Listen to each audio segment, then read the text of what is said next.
chương 3. Vả, trong các loài thú đồng mà Giê-hô-va Đức Chúa Trời đã làm nên, có con rắn là giống quỷ quyệt hơn hết. Rắn nói cùng người nữ rằng, mà chi, Đức Chúa Trời há có phán dặn các ngươi không được phép ăn trái các cây trong vườn sao? Người nữ đáp rằng, chúng ta được ăn trái các cây trong vườn. Song về phần trái của cây mọc giữa vườn, Đức Chúa Trời có phán rằng, hai ngươi chẳng nên ăn đến và cũng chẳng nên đá động đến, e khi hai ngươi phải chết chăng. Rắn bèn nói cùng người nữ rằng, hai ngươi chẳng chết đâu. Nhưng Đức Chúa Trời biết rằng, hễ ngày nào hai ngươi ăn trái cây đó, mắt mình mở ra, sẽ như Đức Chúa Trời, biết điều thiện và điều ác. Người nữ thấy trái của cây đó bộ ăn ngon, lại đẹp mắt và quý vì để mở trí khôn. Bèn hái ăn, rồi trao cho chồng đứng gần mình. Chồng cũng ăn nữa. Đoạn, mắt hai người đều mở ra, biết rằng mình lõa lồ.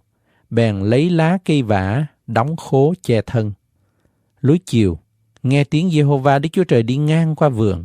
Adam và vợ ẩn mình giữa bụi cây để tránh mặt Giê-hô-va Đức Chúa Trời. Giê-hô-va Đức Chúa Trời kêu Adam mà phán hỏi rằng, ngươi ở đâu? Adam thưa rằng, tôi có nghe tiếng Chúa trong vườn, bèn sợ, bởi vì tôi lõa lồ nên đi ẩn mình.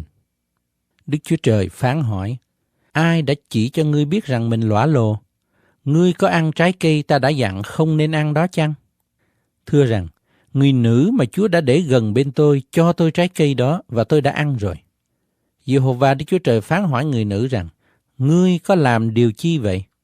Người nữ thưa rằng, con rắn dỗ dành tôi và tôi đã ăn rồi.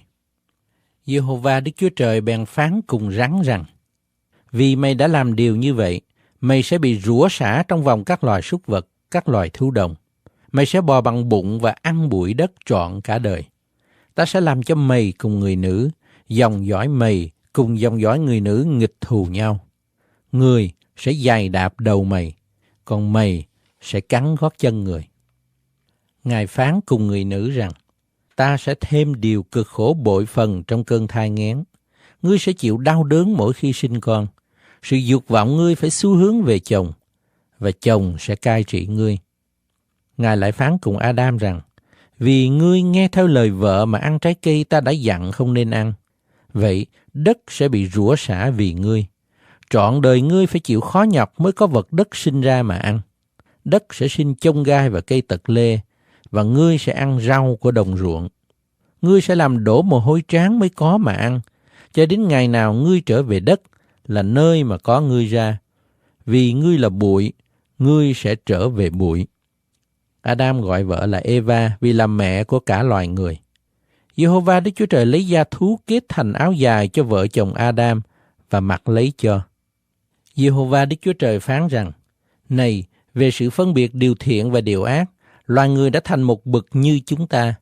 Vậy bây giờ ta hãy coi chừng, e loài người giơ tay lên cũng hái trái cây sự sống mà ăn và được sống đời đời chăng? Giê-hô-va Đức Chúa Trời bèn đuổi loài người ra khỏi vườn Eden, đặng cày cấy đất, là nơi có người ra. Vậy Ngài đuổi loài người ra khỏi vườn, rồi đặt tại phía đông vườn Eden các thần cherubim với gươm lưỡi chói lòa để giữ con đường đi đến cây sự sống.